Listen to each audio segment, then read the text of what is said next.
أنا عمر فارس عربي شجاع، هيبتي سيفي وشرفي حصاني، ولو كنت معكم في ميدان كربلاء معكم في تلك المعركة لرأيتم بأم أعينكم ماذا أفعل مع العباس. الحمد لله عمر ما جيت للملقى، جا حلقك وحلق شافك.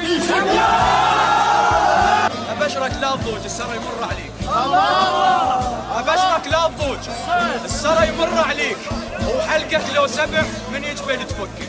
اصمت، ذكرتك أمك. اصمت، أنا قائد عسكري وجنداني شجعان ركبوا على أجنحة الغيوم، إنهم فوق الغيم لشجاعتهم. فوق الغيم صاروا، موش يعني سباع، الزلم من القطف فوق السما معلقين.